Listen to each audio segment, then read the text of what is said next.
We are now recording. Yes. Ah! Stop making those noises. Okay, all right, let's go. It's the third night. Let's go. So, Magrat has just received a wand and discovered that she is a fairy godmother. Quit using that, Josh. And now we go back over to Granny and Nanny in Desiderata's cottage. Granny Weatherwax was still standing staring at the crazily webbed fragments of mirror when Nanny Og ran in. Esme Weatherwax, what have you done? That's bad luck, that is. Esme? Huh? Huh? She sounds like she's crazed. Are you all right? Granny Weatherwax screwed up her eyes for a moment and then shook her head as if trying to dislodge an unthinkable thought. What? Well, you've gone all pale. I've never seen you go all pale like that before. Granny slowly removed a fragment of glass from her hat. Well, it was a bit of a turn. The glass breaking by itself so suddenly, she mumbled. Nanny looked at Granny Weatherwax's hand. Sorry. Stupid Whole turning the page thing. Okay. She looked at her hand. It was bleeding. Then she looked at Granny Weatherwax's face and decided that she would never admit that she had looked at Granny Weatherwax's hand. It could be a sign, she said, randomly selecting a safe topic. Once someone dies, you get that sort of thing. Pictures falling off the walls, clocks stopping, great big wardrobes falling down the stairs. That sort of thing. I've never believed in that stuff. What do you mean wardrobes falling down the stairs? She was breathing deeply. If it was not well known that Granny Weatherwax was tough, anyone might have thought she'd just had the shock of her life and was practically desperate to take part in a bit of ordinary, everyday bickering. Well, that's what happened after my great aunt Sophie died, said Nanny Og. 3 days and 4 hours and 6 minutes to the very minute after she died, her wardrobe fell down the stairs. Our Darren and our Jason was trying to get it round the bend and it sort of slipped us up. It was uncanny. Well, I wasn't going to leave it there for her, Agatha, was I? I only visited her mum's on Hogswatch Day. It was me that nursed Sophie all the way through to the end. And Granny let the familiar, soothing litany of Nanny Og's family feud wash over her as she groped for the teacups. The Oggs were what is known as an extended family. In fact, not only extended, but elongated, protracted, and persistent. No normal sheet of paper could possibly trace their family tree, which in any case was more like a mangrove thicket. And every single branch had a low-key, chronic vendetta against every other branch, based on such well-established causes célèbres. Is that how you say that? Not sure. I think so. Sure. Because you're the one who pronounced it and you're the linguist and I have no idea. Okay, but I never took French. Such as, what there Kevin said about our Stan at Cousin Di's wedding, and who got the silver cutlery that Auntie Em promised our Doreen was to have after she died, I'd like to know. Thank you very much, if you don't mind. Nanny Og, as undisputed matriarch, encouraged all sides, indiscriminately. It was the nearest thing she had to a hobby.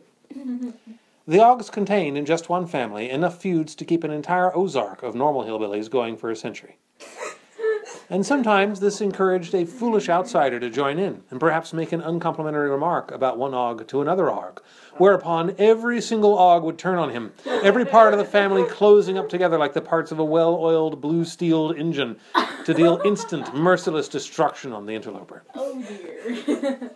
I can yell at my brother, but you cannot! That's right. Hey, don't yell at me. Ramtop people believed that the Og feud was a blessing. The thought of them turning their immense energy on the world in general was a terrible one. Fortunately, there was no one an Og would rather fight than another Og. It was family. Odd things, families, when you come to think about it. Esme, are you all right? What? You've got them cups rattling like nobody's business. And there's tea all over the tray. Granny looked down blankly at the mess and rallied as best she could. It's not my damn fault if the damn cups are too small, she muttered. Mild language here. Are you going to tell Granny that? I'm just saying for the YouTubers might have little children listening to this. I'm just saying. Wait, why would little children be listening to a Harry Potter book? Good point. Why would little children care if someone said damn? Well, I mean the older adults who care for the children will care. Whatever, let's just keep going already! I'll try to give a warning. All right. You don't have to Okay. make a swear Warning. word when there's been worse swear words before, okay? I was just saying. All right. Making the point. The door opened. Morning, Magrat, she added, without looking around. What are you doing here? Oh. It was something about the way the hinges creaked. Magrat could even open a door apologetically. The younger witch sidled speechlessly into the room, face beetroot red, arms held behind her back. We just popped in to sort out Desiderata's things. It's our duty to assist a witch, said Granny loudly. And not to look for her magic wand, said Nanny. Get the og! Nanny Og looked momentarily guilty and then hung her head. Sorry, Esme. Magrat brought her arms round in front of her. She said, and blushed further. Oh, you found it, said Nanny. No. Said Magrat, not daring to look at Granny in the eyes. Desiderata gave it to me. The silence crackled and hummed. She gave it to you, said Granny Weatherwax. Yes. Nanny and Granny looked at one another.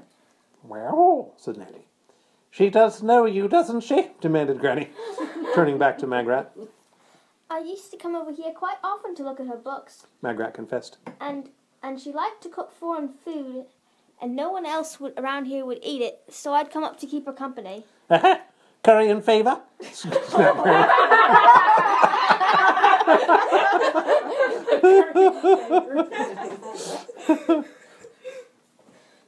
But I never thought she'd made the wand. Said Magrat. Really, I didn't. Oh, there's probably some mistake, said Nanny Og kindly.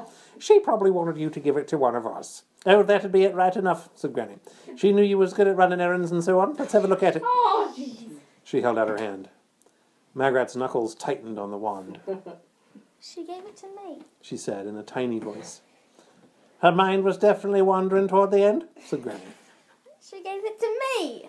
Fairy godmothering's a terrible responsibility, said Nanny. You've got to be resourceful and flexible and tactful and able to deal with complicated affairs of the heart and stuff. Desiderata would have known that.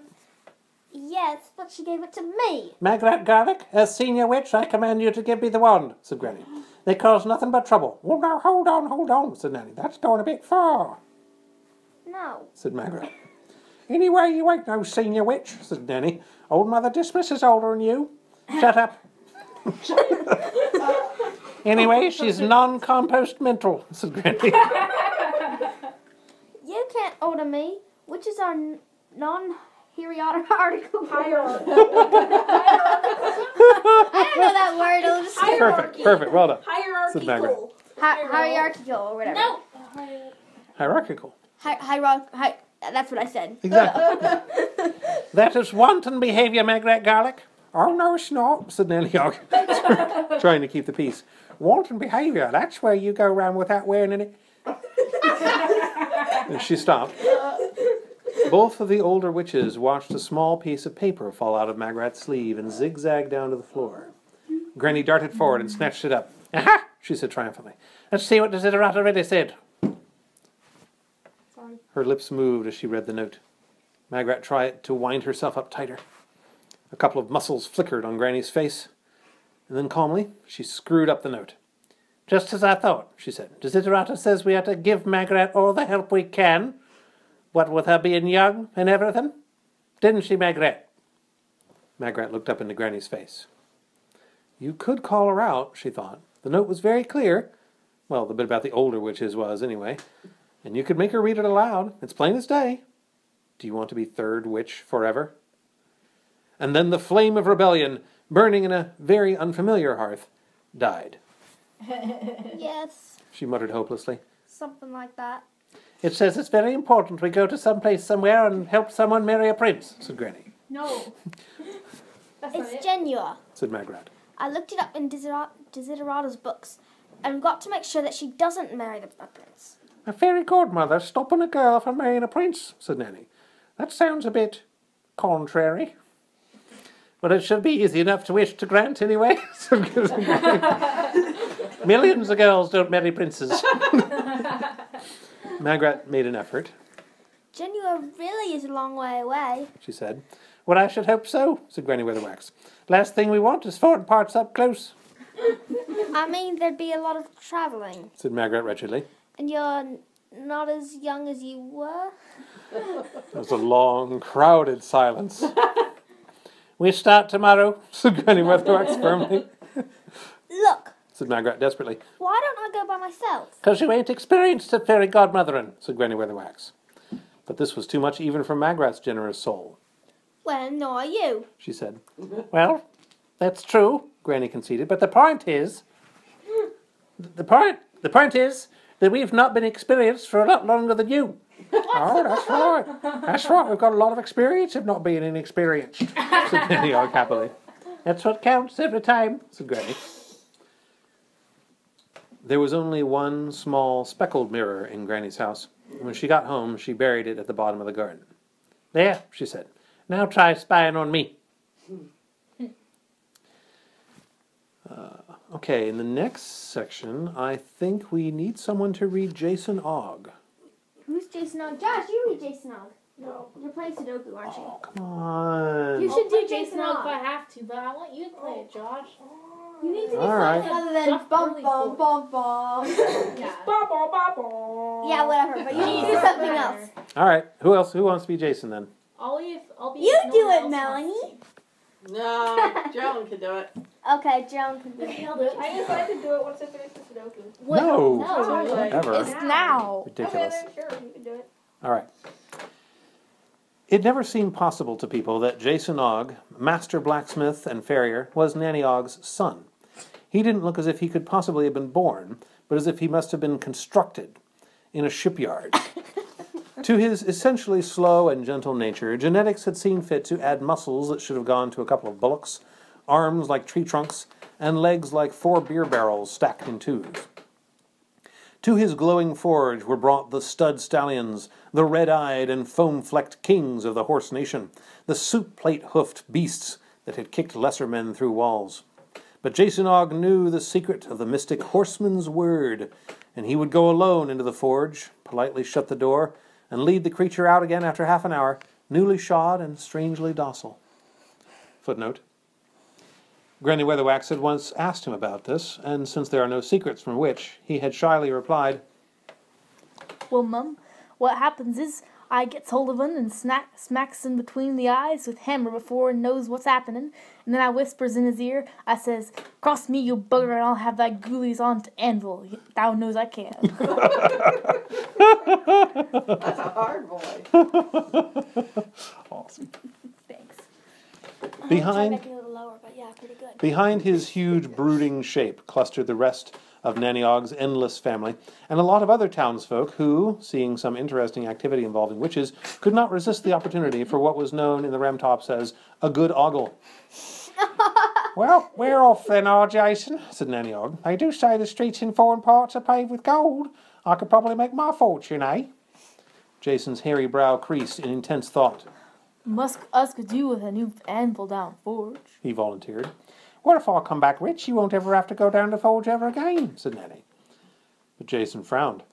But I likes to forge. He said slowly. Nanny looked momentarily taken aback. All right then, well, you shall have an anvil made of solid silver, Won't be no good, Ma. It'd be too soft. said Jason. If I brings you back an anvil made of solid silver, you shall have an anvil made of solid silver, my lad, whether you likes it or not. Jason hung his huge head. Yes, Mum. He said. Now you see to it, everyone comes in to keep the house aired every day regular, said Nanny. I want a fire lit in that grate every morning. Yes, Mum. And everyone's to go in through the back door, do you hear? I put a curse on the front porch. Now where those girls got to with my luggage? She scurried off, a small grey bantam scolding a flock of hens. Margaret listened to all of this with interest. Her own preparations had consisted of a large sack containing several changes of clothes to accommodate whatever weather foreign parts might suffer from, and a rather smaller one containing a number of useful-looking books from Desiderata Hollow's cottage. Not College. Not college. Yep, she rules them all over with her I mean, kindly if hand. you took away the crosses, sure it would be college, but Desiderata had been a great note-taker